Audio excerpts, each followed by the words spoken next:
ఇర్మియా 1:5 మనం ఏమనుకుంటున్నాం అని అంటే, అరే ఏంటి సార్ రేపో మాపో పోతాం కదా, ఎందుకు సార్ ఈ తలకాయ నొప్పి, మేము తీసుకొని వెళ్ళిపోతాం, ఫినిష్ అయిపోతుంది అని మీరు అనుకుంటున్నారు.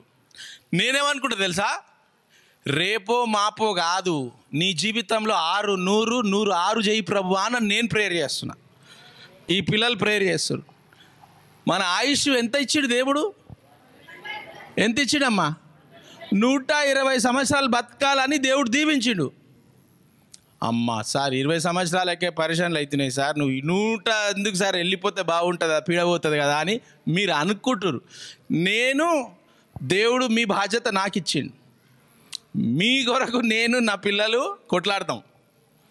ఎందుకు తెలుసా, దేవుడు ఆశీర్వాదం ఇచ్చినప్పుడు మనం ఎప్పుడు తృణీకరించొద్దు.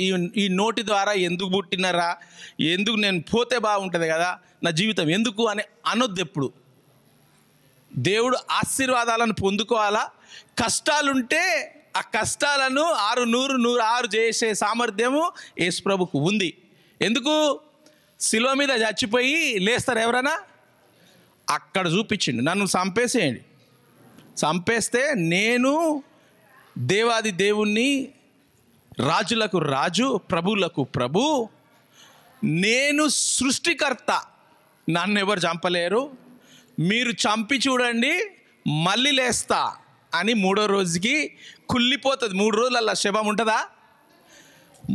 అంటే అప్పుడే చచ్చిపోయి అప్పుడే లేవచ్చు.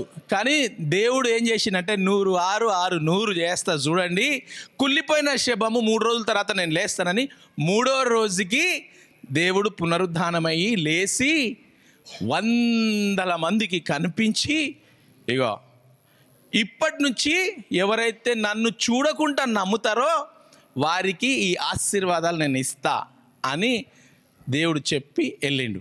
కాబట్టి మీ ఆశీర్వాదాలు మీరు ఇక్కడ భూమిలో వచ్చింది ఎందుకంటే ఒక కార్యం, ఒక పని కొరకు వచ్చిర్రు. మీరు అందరము రాకముందు ఎక్కడున్నాము, ఇక్కడ ఉండి ఏం చేస్తున్నాము, ఇక్కడ తర్వాత ఎక్కడ పోతాం అనేది 1:5 చదవమ్మా. అమ్మ చాలా జాగ్రత్తగా వినండి. ఈ 2025 మీ జీవితాలు మారిపోతాయి అన్న కదా, 6 100 అవుతుంది అన్న కదా, ఇది మీరు తెలుసుకుంటే. కొంతమంది సారీ ఏదో చెప్తా ఉంటాడు రా విందాం అర్ధ గంట అనుకున్న వాళ్ళు కాదు ఇది.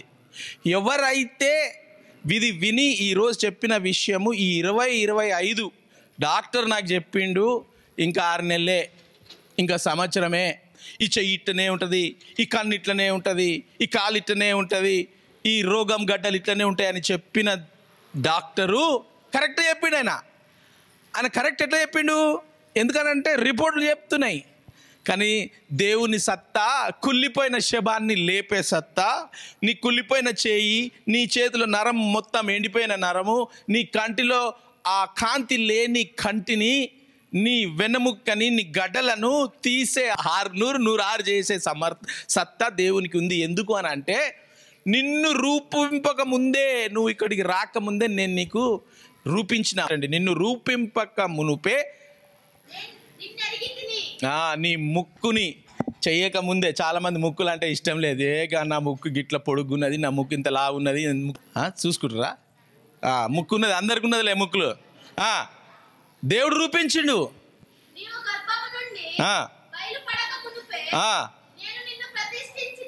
ఏం చేసిండంట? ప్రతిష్ఠించిండంట, నిన్ను దీవించిండంట. దేవుడు నిన్ను ప్రతిష్ఠ చేస్తే ఎట్లుంటుంది అసలు? దేవుని బ్లెస్సింగ్. ప్రతిష్ఠ అంటే దేవుడు నిన్ను ఆశీర్వదించిండు. ఏంటి ప్రవక్తన? జనములకు నువ్వు ఏముండాలి అసలు? నువ్వు రూపింపకబడక ముందు, నువ్వు నీ అమ్మ గర్భంలో రాకముందుపు నువ్వు ఏముండాలా? దేవుడు నువ్వు ప్రవక్త అని చెప్పిండు. ఇంకా శరీరంలో రాలే, మీ అమ్మ కడుపులో రాలే, నువ్వు భూమిలో రాలే, మీ నాయన అమ్మ పెండ్లి కాలే. అప్పటి నుంచి దేవుడు ఏమంటున్నాడంటే నువ్వు ఒక ప్రవక్తగా ఉండాలి. నిన్ను రూపించిన ఎందుకు అని అంటే కూర్చొని పొలం దున్నాలా, ఆటో నడిపియాలా, ఇక్కడ పని చేయాలా, గవర్నమెంట్ కలెక్టర్ కావాలా, ఐఏఎస్ ఆఫీసర్ కావాలా అని రూపించలే. నువ్వు ప్రవక్త, ఒక ప్రవక్తరాలుగా కావాలా అని దేవుడు నిన్ను రూపించిండు. ఈ 2025 నీ జీవితం మారిపోతుంది. అందుకు అయ్యో ప్రభువా తండ్రి, నేనా, నన్ను రూపించినావా ఇట్లా? అయ్యో యేసు ప్రభువా, చిత్తగించు ప్రభువా, నేను చిన్న పిల్లోని, చిన్నదాన్ని, నాకు బుద్ధి లేదు, నేను చదువు లేదు, సంధ్య లేదు, నాకు అసలు తెలివే లేదు, నాకు మాటలు రావు, నేను చిన్నోన్ని, నేను దేనికి పనికిరానోన్ని, అసలు శక్తే లేదు నాకు, నా చేతులు కాళ్ళు శరీరం పనిచేస్తలేదు, శక్తే లేదు. దేవుడు యేసు ప్రభు ఇలా సెలవిస్తా ఉన్నాడు, నేను పనికిరానోన్ని, నాకు కాళ్ళు లేవు, నాకు కళ్ళు లేవు, నాకు నడుము పని చేస్తలేదు, నాకు కడుపులో గడ్డలు ఉన్నాయి, నాకు ఊకే తింటే వాంతికి వస్తున్నాయి అని అనొద్దు.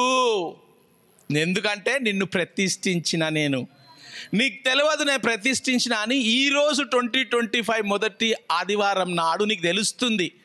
తెలిసినప్పుడు నువ్వేం చేయాలా? ఆ ఆశీర్వాదం నన్ను ప్రతిష్ఠించిండా, ప్రతిష్ఠిస్తే ఇవన్నీ ఎందుకు జరుగుతున్నాయి? ఎందుకు జరుగుతున్నాయి అంటే ఇది అసంభవం అని నువ్వు అనుకున్నావు, నీకు తెలియదు. నీ ఆత్మలో ఇది వెళ్ళాలా, పరమాత్ముడు ఆ ఆత్మలో నీకు శక్తి ఇవ్వాలా, ఇచ్చినప్పుడు ఆ శక్తి నీ చేతులలో, కాళ్ళల్లో, నీ వెనుకలో, నీ గడ్డలు, నీ డయాబెటీసు, బీపీ ఇవన్నీ తీసే సత్తా ఆ పరమాత్ముడు మన ఆత్మ చేసేటువంటి ఉంది. అట్లా చెప్పొద్దు. నేను నిన్ను పంపిన వారి దగ్గరికి అంతా, మీ కాలనీలో, మీ ఇంటికి వచ్చేవాళ్ళు, మీరు పక్కన పోయేవారు, వాళ్ళందరి దగ్గర నువ్వు వెళ్ళి నేను నీకేం చేసిన, ఆశీర్వదించిన ఆ సంగతులన్నీ కూడా నువ్వు చెప్పాలా. దేవుడు నా జీవితాన్ని ఎట్లా మార్చేస్తున్నాడు. 2025 మీ జీవితాలు, మీ కుటుంబాలు, మీ శరీరాలు మారబోతున్నాయి.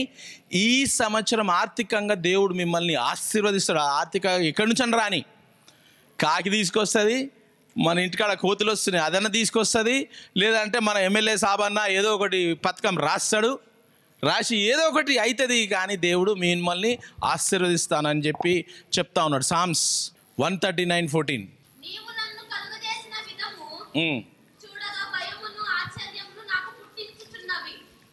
నీవు నన్ను రూపించి, ఆ దేవాది దేవుడు నీకు రూపంనిచ్చాడు. నీ ముక్కు కోసం ఇప్పుడు అనుకున్నా కదా దొడ్డుగుందని, నా ముక్కు మంచిగా ఉందా? నీకు మంచిగా ఉంది, నాకు మంచిగా లేదు, నాకు ఇష్టం లేదు నా ముక్కు. కానీ దేవుడు ఏమంటున్నా అంటే, నిన్ను రూపించిన నేను, రూపిస్తే ఇది బాగలేదని చెప్పొద్దు. దేవుడు చెప్పిండు. ఎందుకు? ఆ ముక్కును చూసే నీ భర్త నిన్ను పెళ్లి చేసుకున్నాడు. నీ భార్య, అరే ఈ ముక్కు మంచిగా ఉందిరా, అట్లాంటి ముక్కు నాకు లేదురా అన్నది ఆయన చేసుకున్నాడు. నువ్వు చేసుకున్నావు, భార్య భర్త చేసుకోయే వాడు కూడా మీ బిడ్డకు, మీ కొడుకుకి కూడా ముక్కు ఒకవేళ గిట్లా ఉందనుకో, ఎవరైనా చేసుకుంటాడా? ఆ ముఖానికి అందం ఏంది? నువ్వు నన్ను కలుగజేసినావు, రూపించినావు నన్ను. ఎవరు రూపించిరు నిన్ను? మీ అమ్మ కాదు, మీ నాయన కాదు. అరే ఆమె చూడు, వాళ్ళ అమ్మ ముక్కే ఉంది, అరే వీడికి చూడరా, వీని తలకాయ, వాళ్ళ అయ్యకు కూడా ఎంటికెళ్ళలేవు, వీని కూడా ఎంటికెళ్ళలేవు, అమ్మ పోలికలే వచ్చినాయిరా వీనికి, నాయన పోలికలే వచ్చినాయి అంట కదా. ఆడపిల్లలు నాయన లెక్కుంటారు చాలామంది, మగపిల్లలు ఆమె లెక్కుంటారు కదా. చాలామంది అట్లుంటారు. యేసు ప్రభు నీకు అసలు ఈ 2025లో ఎంత ఆశీర్వాదం వస్తుంది అంటే నాకు ఆగుతలేదు అది. అందుకే వందే భారత్ని ఆపి నేను వీడికి దనదన ఎక్కి పోనీ ఇప్పుడు పోనీ అని చెప్పి రెడీ చేయించి వచ్చిన మీకోసం. ఈ ఆశీర్వాదం తెలవాలని నిజంగా అంటున్నా. అసలు నిన్న ఆ వాచ్, గూగుల్ మ్యాప్స్ చూస్తున్నా ఎంతసేపు అవుతుంది అని. 4:45 మా కారు రీచ్ అవుతుంది స్టేషన్కి. 4:45 వందే భారత్ వెళ్ళిపోతుంది. నేను అన్నా మావన్కి, మనం ఇద్దరం ఒకటేసారి అది వెళ్ళిపోతుంది, మనం ఆడిపోతున్నాం అని అన్నా. ఇక స్టార్ట్ చేసిన మనది. రే బా లా రే సే రే బ్ర అనగానే ఆడ ఆగిపోయింది వందే భారత్. 15 నిమిషాలు ఏడాయిందో ఏమైపోయిందో కానీ అనవసరం. అది దేవుడు చేయబోతున్నాడు మీ జీవితంలో. నేను నమ్మినా, అరే ఇట్లా అవుతుంది రా, ఇట్లా అవుతుంది, ఏం చేయాలని అంటే ఆత్మలో వెళ్ళిపోయినా. నేను ముంగడ కూర్చున్నా, ఎవరిని గుద్దేస్తామా ఏం గుద్దేస్తామా అని నాకు అసలు మైండ్ పోతలేదు. నా భార్య వెనకకెళ్ళి అంటుంది, వెనకకెళ్ళి కూర్చోని. నేను అన్నా ఈ కాదు, కళ్ళు మూసుకో అన్నా. కళ్ళు మూసుకుంటే కూడా బండి ఇట్లా అవుతుంది ఎట్లా అంటది.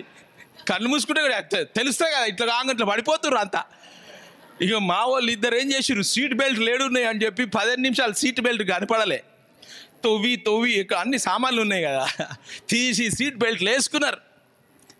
ఇక మావాడు ఉన్నాడు ఇక్కడ, వెరీ గుడ్. సీట్ బెల్ట్లు వేసుకుర్రు. ఎందుకు? 7కెళ్ళి పడిపోతామా బండ్లకి వెళ్ళని.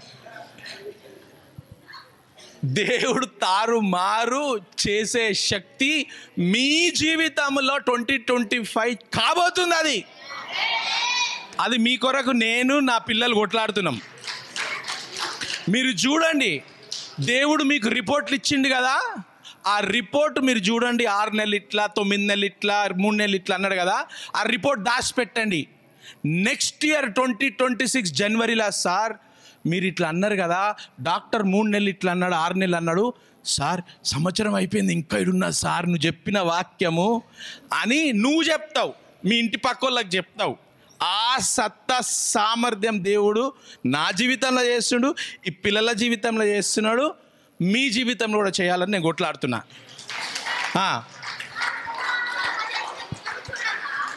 యేసు ప్రభు నిన్ను చేసిన విధమును చూస్తే ఏమవుతుందంట, నువ్వు ఇప్పుడు ఏమైంది, అమ్మ కడుపులో లేనప్పుడు దేవుడు నిన్ను ఎరిగిండు. ఇప్పుడు నువ్వు అమ్మ కడుపులో వచ్చినావు. ఈ వాక్యం ఏమంటుందంటే, అమ్మ కడుపులో వచ్చినప్పుడు నిన్ను రూపించిన విధమును చూస్తే భయము కలుగుతుంది. అరే ఎట్లా, అసలు గర్భంలో అసలు ఎట్లా వస్తుంది, ఒక శిష్యుడు ఎట్లా ప్రెగ్నెంట్ అవుతారు, అది ఎవ్వరికి ఈరోజు వరకు అర్థం కాలే. దేవుడు 100 చేస్తే కూడా మనకు అర్థం కాదు. అసలు ఢిల్లీలో షాక్, వందే భారత్ ఎందుకు ఆగిందిరా 15 నిమిషాలని. అంటే చూసుకోండి దేవుడు చేసే కార్యం. నిన్ను రూపించిన నీ ఎంటికెలు, నీ ముక్కు, నాకు తెల్లెంటికెలు ఎందుకు వచ్చినాయి, నాకు నల్ల ఎంటికెలు, నా పండ్లు ఎందుకు ఇట్టున్నాయి, నా చెవు ఎందుకు ఇట్టున్నది, నా చెయ్యి ఎందుకున్నది, నేను పొడుగున్నా కాదు. నిన్ను రూపించిన ఒక కారణంతో, ఒక దృఢంతో, నిశ్చయంతో దేవుడు రూపించిండు. ఆశ్చర్యం, ఆ కడుపులో ఎలా పుడతారో ఆశ్చర్యం కలుగుతుంది. అబ్బా నాకు అర్థం కాదు, యేసు ప్రభువా నువ్వు సృష్టించినావు, అమ్మ గర్భంకి నువ్వు అక్కడికి వెళ్ళి నన్ను ఎరిగినావు. ముందు ఎరిగి నా అమ్మ గర్భములో మా నాయన అమ్మ ఇద్దరు పెళ్లి చేసుకోవాలా, మా నాయనను అమ్మను కలిపి ఇప్పుడు నన్ను నువ్వు, దేవుడు ఏమంటున్నాడంటే, మీ అమ్మ నాయన పెళ్లి చేసుకుంటే నువ్వు పుట్టింది కాదు, గర్భఫలము యేసు ప్రభు ఇచ్చే బహుమానము అని వాక్యం చెప్తుంది.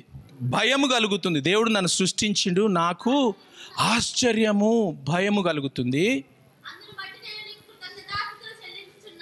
అంతేనా? నీ కార్యములు నీకు అర్థం కాదు. యేసు ప్రభు కార్యములు నీకు అర్థం కాదు. ఆశ్చర్య కార్యాలు. దేవుని దగ్గరకు వచ్చి, దేవా నాకు 1000 రూపాయలు ఇవ్వా అడగొద్దు, దేవా నాకు 1,00,000 రూపాయలు ఇవ్వా అని అడగాల. ఎందుకు? ఆశ్చర్యకరుడు. అర్థమైందా? దేవునికి అడిగి పోతే, దేవా నాకు 50,000 కావాలి ఎట్లా అంటే 1,00,000 రూపాయలు ఆశ్చర్యకార్యంగా కోతి తెచ్చి ఒక 3 తులాల బంగారం నీ ఒక మెడలు వేసిపోతుంది. ఇగో ఈ ఉంగరం అట్నే వచ్చింది, కోతి తీసుకురాలే కానీ వేరే వాళ్ళు వచ్చి ఇచ్చిన ఉంగరం ఇది. కోతి తెస్తుంది, గాడిద తెస్తుంది, లేదంటే దేవుడు ఒక మనిషినే వాడుకుంటాడు, వాడుకొచ్చి ఇగో నీకు ఇస్తున్నా అనేది పిచ్చిపోతారు. అర్థమైందా? ఆశ్చర్య కార్యాలు అది నువ్వు తెలుసుకోవాలా. అక్కడ ప్రవక్త ఏం చెప్తున్నాడు? ఆశ్చర్య కార్యాలు చేస్తాడు యేసుప్రభు దేవుడు, అది నేను అది తెలిసి ఉన్నా. అది నీకు తెలుసా దేవుడు ఆశ్చర్యకార్యాలు చేస్తాడని? నువ్వు తెలుసుకుంటే దేవుడు ఆశ్చర్యకార్యాలు చేస్తాడు. తెలుసుకోవాలి నువ్వు.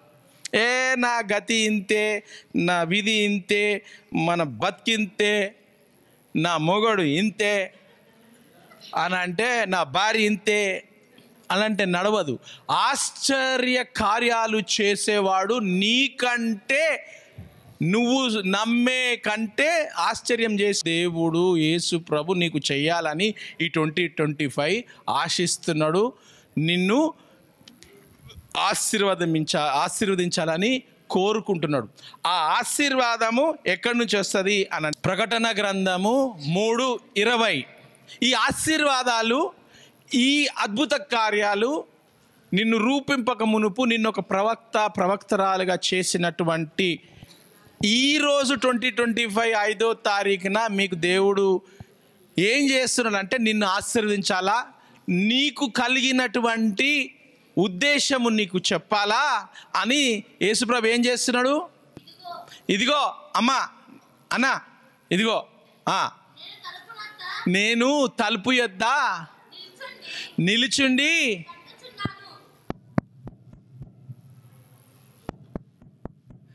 తలుపు దగ్గర వచ్చి, ఏ తలుపు కాడా? నీ గుండె తలుపు కాడా తడుతున్నాడు.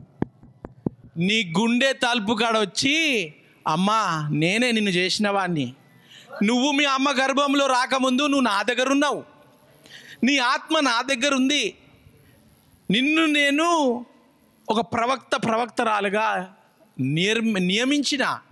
నియమించి ఒక ఉద్దేశంతో నువ్వు 120 సంవత్సరాలు బతకాలని ఉద్దేశంతో మీ అమ్మ గర్భములో ఆశ్చర్యము కలిగే విషయము, అద్భుతమైన కార్యము మీ అమ్మ గర్భంలో నేను పెట్టేసిన, నీకు తెలియదు. కానీ ఈరోజు నీకు తెలిసింది 2025. నువ్వు వచ్చిన ఒక రీజన్, ఒక కారణం కూర్చొని నేను ఒక డాక్టర్ కావాలా, ఆ కారణం కాదు. ఆ కారణాలు చాలా ఉండొచ్చు. మొట్టమొదటి కారణము దేవుడు అంటున్నాడు, నన్ను తెలియాలా, నా ఆశీర్వాదాలు నీకు కావాలా. కాబట్టి నిన్ను తలుపు నీ హృదయము తలుపు తట్టుచున్నాను, ఎవరైనాను నా స్వరము విని, నా హృదయము నీ ఆత్మ తలుపును విప్పుతావో,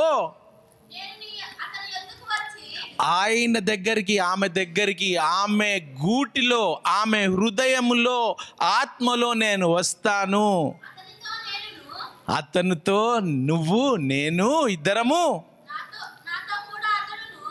నాతో కూడా మీరు, మీతో ఉండి నేను సావాసం చేస్తా.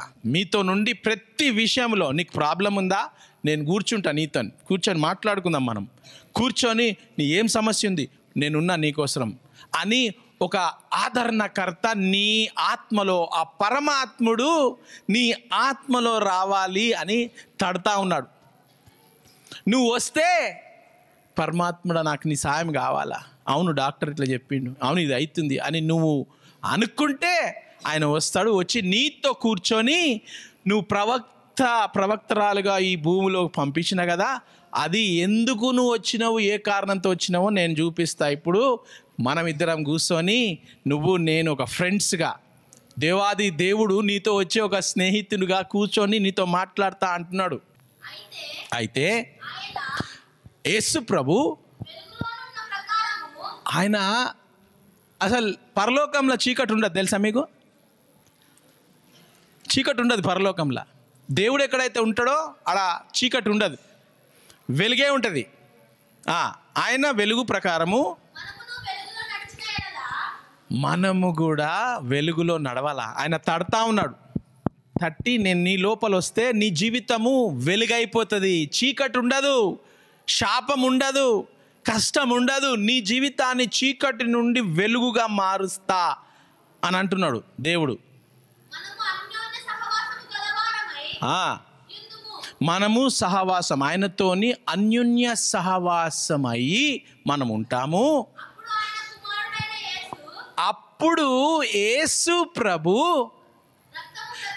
నువ్వు ఎప్పుడైతే నమ్ముతావో, ఎప్పుడైతే నాకు నువ్వు కావాలా దేవా, నువ్వు రావాలా దేవా, నాకు ఇన్ని రోజులు తెలవలే, నేను ఒక ప్రవక్తరాలుగా నన్ను రూపించి భయంతో భక్తితో నన్ను రూపించి నన్ను ఇంతవరకు తెచ్చినవా, నేను నశించిపోతున్నా, కానీ నశించిపోకుండా నా కార్యము నా ప్రణాళిక ఈ భూమి మీద కావాలని చెప్పేసి నువ్వు నాతో సావాసం ఉండి నన్ను నా చీకటి జీవితాన్ని వెలుగులో తీసుకురావాలని నీ ప్లానా? నేనేమో చచ్చిపోదాం అనుకుంటున్నా, ఎందుకురా బతికి అనుకుంటున్నా, నా పిల్లలు నా ఇంట్లో పరిచయం చేసిర్రు, నా కోడలు పరిచయం చేస్తుంది, నేను ఒక్కదాన్ని అయిపోయినా అని నువ్వు అనుకుంటున్నావు. అందుకే దేవుడు నన్ను కలిపిండు, మనల్ని కలిపిండు. నువ్వు ఇంకా దేవుణ్ణి నమ్మితే, ఇంకా నువ్వు దేవా నాకు కావాలా, హృదయం నేను తెరుస్తా అని అన్నప్పుడు నాలాంటి వాళ్ళు 100 మందిని నీకు తెస్తాడు. నువ్వు ఒక్కదాని ఉండొచ్చు, నీ కొడుకు వదిలేసిండు, బిడ్డ వదిలేసిండు, కోడలు వదిలేసింది, ఇల్లు పోయింది, స్థలం పోయింది, పొలం పోయింది, అన్నీ పోతే కూడా దేవుడు నాలాంటి వాళ్ళను 100 మందిని ఇచ్చి పోడగొట్టుకునే అన్ని 100 రెట్లుగా దేవుడు ఇచ్చే సామర్థ్యము దేవునికి ఉంది. కాబట్టి అది ఎలా అవుతుంది అని అంటే, మళ్ళీ ఆ సహవాసం కలగాలని యేసుప్రభు ఏమంటున్నాడు అంటే, ఈ సహవాసం ఎట్లా వస్తుంది ఏమంటున్నాడంటే, ఆయన యేసు రక్తము, శిలువ మీద చిందించినటువంటి రక్తము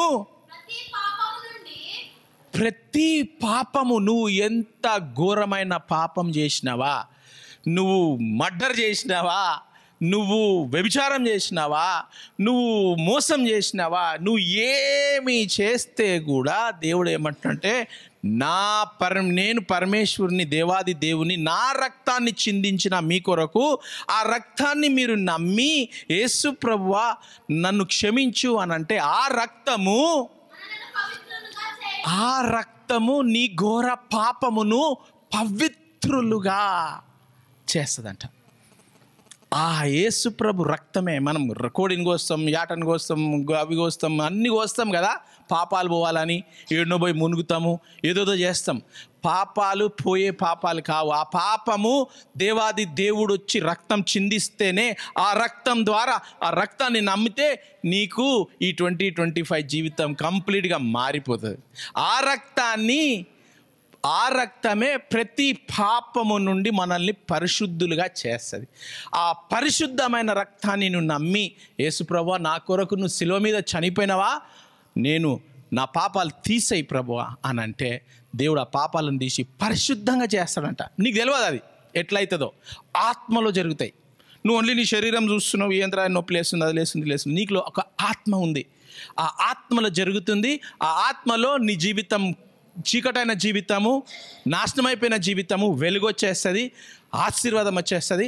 అదే ఆశీర్వాదము 2025లో ఆ యేసు రక్తము ద్వారా నీ జీవితంలో జరగబోతుంది. ఎప్పుడు? ప్రభువా నన్ను క్షమించు, నా పాపాలు క్షమించు, నాకు ఆశీర్వాదాలు కావాలా, నేను చచ్చిపోను, నా కార్యం ముగించే ఈ లోకం నుంచి నేను పోతాను, నీ దగ్గరికి వస్తాను అనే ఒక నమ్మకం పెట్టుకుంటే, దేవుడు ఆయన రక్తం ద్వారా, యేసు ప్రభు నామం ద్వారా నిన్ను శుద్ధీకరించి పవిత్రులుగా చేసి నిన్ను దీవిస్తాడు, ఆశీర్వదిస్తాడు.